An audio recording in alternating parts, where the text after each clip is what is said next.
Svengoolie, the beloved horror movie host, found himself in a peculiar situation one dark and stormy night. He was hosting a special Frankenstein movie marathon when, to his surprise, the electricity in his studio went out.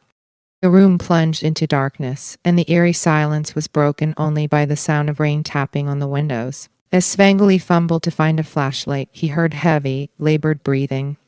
Suddenly, the studio doors burst open, and in stepped Frankenstein's monster, a towering, green-skinned behemoth with bolts protruding from its neck. Svengoolie, never one to be easily frightened, decided to confront the situation head-on. He pointed his flashlight at the monster and said, Well, Frankenstein's monster. I didn't expect to see you here. I guess even monsters need a movie night, huh?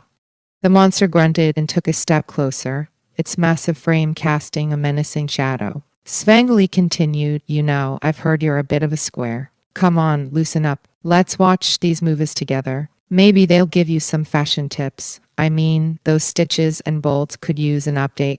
The monster's scowl softened a bit, and Svengoolie saw an opportunity. He grabbed a rubber chicken prop from his desk and began to perform a goofy, exaggerated dance.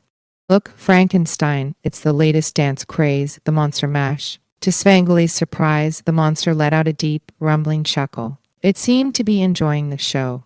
Svengoolie continued with his antics, cracking jokes and performing silly skits with props from his studio. As the night went on, Svengoolie's humor began to win over the monster. It turned out that even a creature made of reanimated body parts could appreciate a good laugh. They watched the Frankenstein movies together, with Svengoolie providing humorous commentary throughout.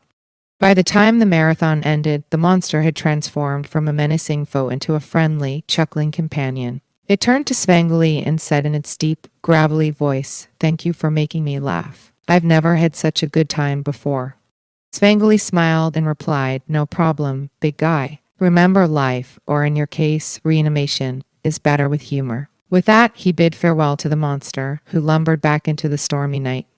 As the studio lights came back on, Svengoolie couldn't help but chuckle to himself. He had not only survived an encounter with Frankenstein's monster, but had also made a new, unlikely friend.